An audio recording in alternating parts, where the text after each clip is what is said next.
Greetings, film fanatics. Filmholmes here, and welcome to another rendition of Too Many Movies.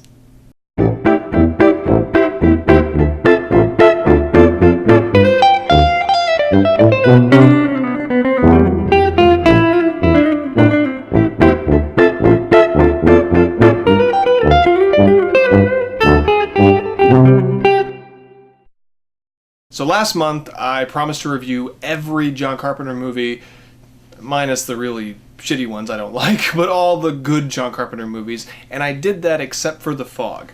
Unfortunately, I ran out of time. I did not get a chance to watch it because I'd never seen it before. And then this month, I went to watch it, my DVD copy that I got, and it didn't work. I guess there's a scratch somewhere that screwed it up, so I got the Blu-ray of it.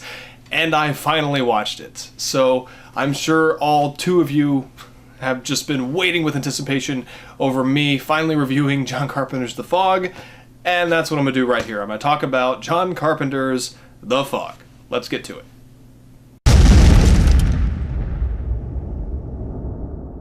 So there it is, John Carpenter's The Fog. Basically the story of it is there is I'll just read the sleepy seaside village of Antonio Bay. There is a fog that rolls in, and spirits in the fog that can kill people. They're out for vengeance, and this small group of people who eventually kind of come together in the end have to find out what happened and what's going on. And that really is the story. It's basic. And the movie's not long. It's barely an hour and a half. Kind of like it is for some John Carpenter movies.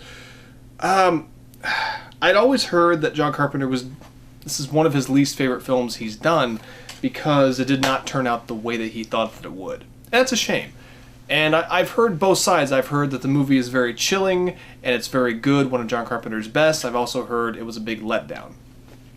I'm kind of in the middle when it comes to it.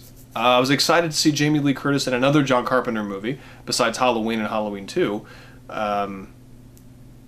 And it's funny, like, watching the whole movie, I won't go through the whole cast, but it's like everyone that's been in a John Carpenter movie, minus, like, Kurt Russell, was in this film. Like, people from Assault on Precinct 13, people from Halloween, people from Escape from New York. I don't know if anyone from Big Trouble in Little China were in there, or They Live, but it was just, like, a lot of people from those movies, so that was cool, even in little bit parts. Like, one of the main characters in Assault from Precinct 13 was just a minor character in this, which was really cool. So that was fun. It was like little Easter eggs when you see who they cast. And I like that John Carpenter kind of had his own universe of people, kind of like Kevin Smith has his own actors that come in. Or Tim Burton, even though it's mainly just two of them, Helena Bonham Carter and Johnny Depp, but I digress. So that was fun. But like I said, I'm kind of in the middle. I thought The Fog was a good film, and I wish John Carpenter liked it more. Apparently, like, they had to go back and reshoot a ton of crap because it just was not turning out the way it should have been in the editing room. So there were issues. So I don't think he ever made the film that he saw in his head. And sometimes that happens. And you've got deadlines and other things, and you just got to get the movie done. But the movie we got was fine. You know, I enjoyed it.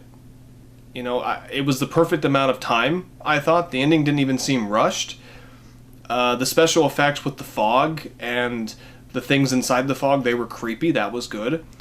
There's really no character development, which there kind of aren't in really most John Carpenter movies, which is fine. But the characters were fine. You know, not really interesting, but fine. You know, Jamie Lee Curtis played kind of a different role for her, a drifter who falls for this guy that picks her up.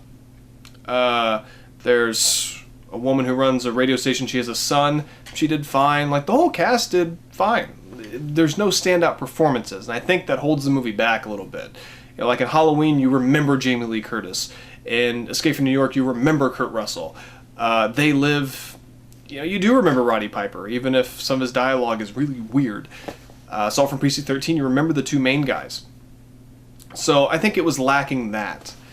And you know, the script was fine. It was more about the atmosphere than it was about the dialogue, really. And I think it's one of John Carpenter's weaker, better movies. You understand what I'm saying? Like, it was a good film. I recommend it, but it was weak. So I can see maybe why there does seem to be something missing. You know, kind of that John Carpenter spark that he has in most of his films. It just didn't seem to click right with this. But for what we got, I think it is a John Carpenter classic. I think it is. And it is creepy sometimes. I watched it in the dark, late at night, and it creeped me out a little bit sometimes. Didn't scare me. You know, maybe I'm just too old. But, you know, I think it's well worth the watch.